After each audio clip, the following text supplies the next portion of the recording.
ثم يقول رحمه الله: آفات تعرض للعبد في عمله ليبين لك كيف تنجو من هذا الرياء وكيف تحصل على هذا الإخلاص. وكما قلنا أن الإمام ابن القيم رحمه الله يضع في قواعد مهمة حقيقة، ويضع أسس نافعة يعالج بها القلوب ويضبط بها المنزلة. فقال: يعرض للعامل في عمله 3 آفات: رؤيته وملاحظته، أي يرى عمله ويلاحظه، وطلب العوض عليه أي على العمل، ويرضاه به والسكون إليه ويرضى بعمله أو قوله. 3 أمور، آفات عظيمة: يرى عمله ويلاحظه يرائي به، وطلب العوض على هذا العمل من البشر ومن الله، ورضاه به والسكون إليه. 3 آفات تعرض العبد في إخلاصه.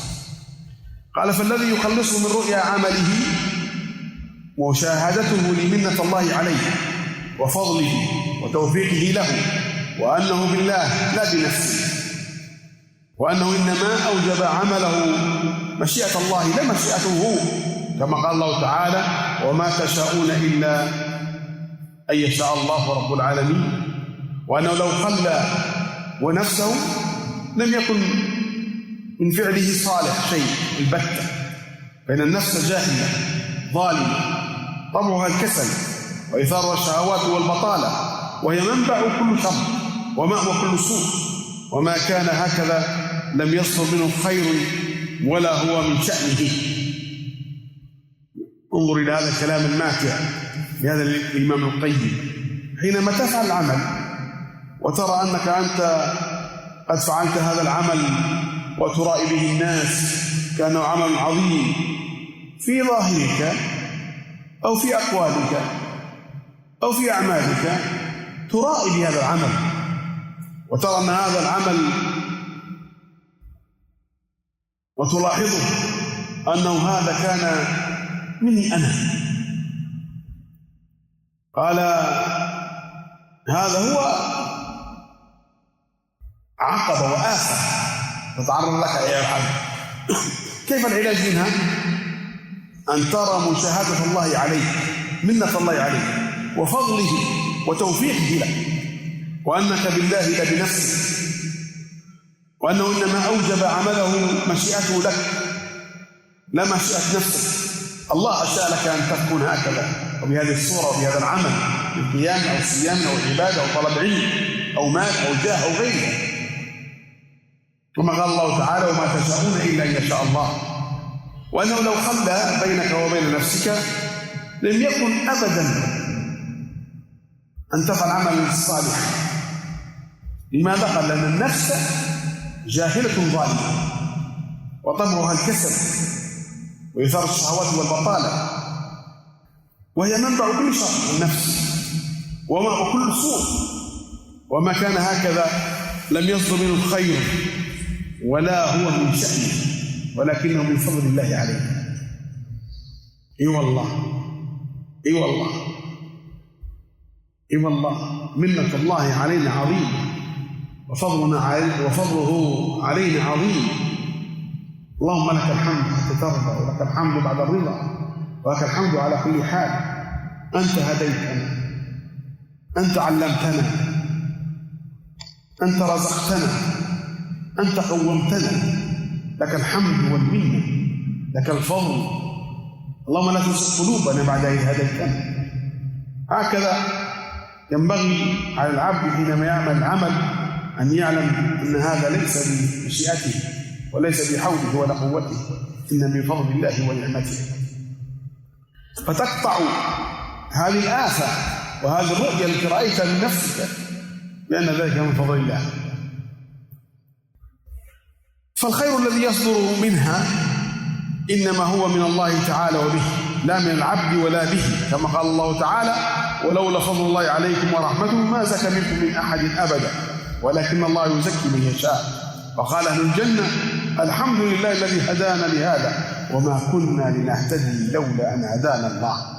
فكل خير في العبد هو مجرد فضل الله ومنته وإحسانه ونعمته، وهو المحمود عليه،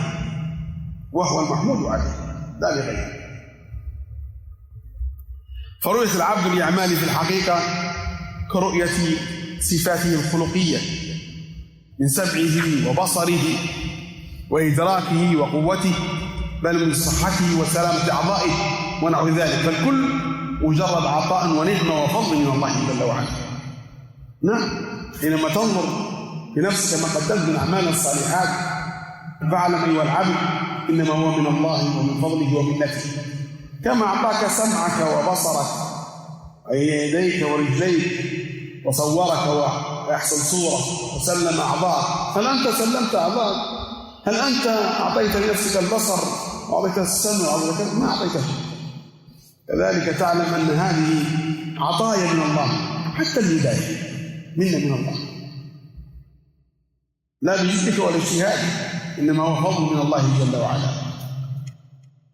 فالذي يخلص العبد من هذه الآفة معرفة ربه ومعرفة نفسه.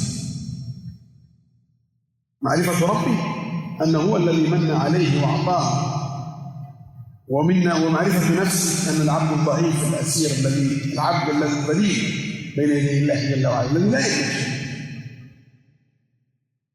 قال والآفة الثانية وطلب العوض عليه على هذا العمل، والذي يخلصه من طلب العوض على العمل علمه بأنه عبد محض،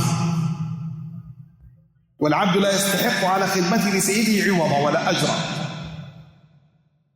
إذ هو يخدم بمقتضى عبوديته، فما ينال من سيده من الأجر والثواب تفضل منه وإحسان إليه وإنعام عليه لا معاوضة، إذ الأجر إنما يستحقها الحر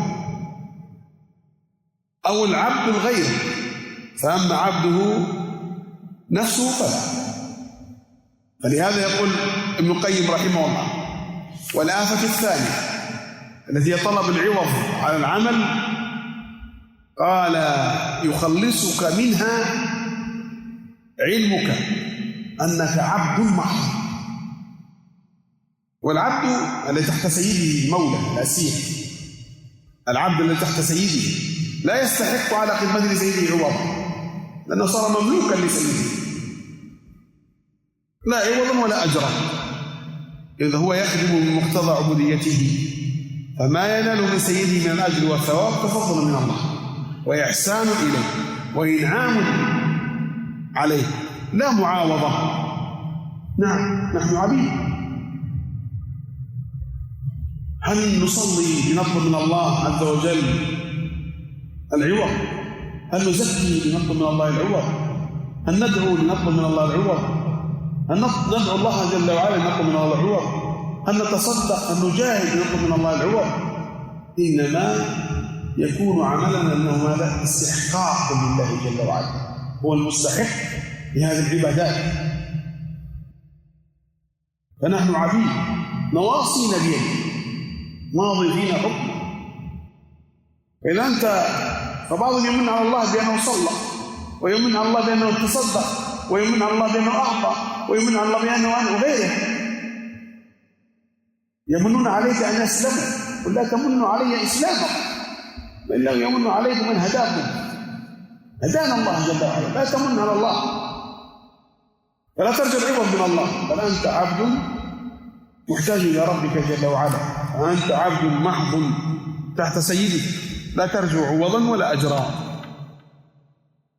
قال والآفة الثالثة رضاه به وسكونه إليه بهذا العمل، والذي يخلصه من رضاه بعمله وسكونه إليه أمران: مطالعة عيوبه وآفاته وتقصيره فيها وما فيه من حظ النفس ونصيب الشيطان، فقل عمل من الأعمال إلا وللشيطان فيه نصيب، وإن قل وللنفس فيها حظ، فأنت يخلصك من رضاؤك بعملك وسكونك إليه.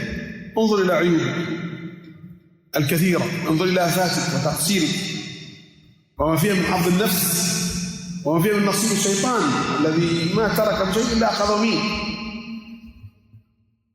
ولهذا سئل نبينا صلى الله عليه وسلم عن التفات الرجل في الصلاة، قال هو اختلاس يختلس الشيطان من صلاة العبد ما تركت حتى في الصلاة، والنفس داعية إلى الطغيان، والشيطان يختلس من صلاتك ما يختلس. والدنيا الشيطان والدنيا والنفس والهوى، كيف الخلاص وكلهم أعداء، وهؤلاء يأخذون منك ما يأخذون. فخلاصك مطالعة عيوب نفسك وأنك عبد ذليل محتاج إلى ربك، صاحب ذنوب وتقصيرات، لا صاحب مقامات وجهات وترى أنك إنما أوتيت ذلك على علم عندك. فإذا كان هذا التفات طرفه أو لاحظه، فكيف التفات قلبه إلى ما سواه؟ هذا أشد. وينبغي عليك أن تعلم الأمر الثاني أن ما يستحقه الرب من حقوق العبودية هذا بالظاهر والباطن، وأن العبد أضعف وأعجز وأقل من أن يوفي حقه مع الله جل وعلا وأن يرضي بها ربه. فالعارف يستحي من مقابلة الله تعالى بعمله، فسوء ظنك بنفسك وعملك مظهر. ولهذا ينبغي أن نعرف أن هذه الأمور المهمة، وهي 3 آفات ذكر ابن القيم، وهي من أجمل ما مر، حقيقة تحتاج إلى مدارسة مرات وكرات.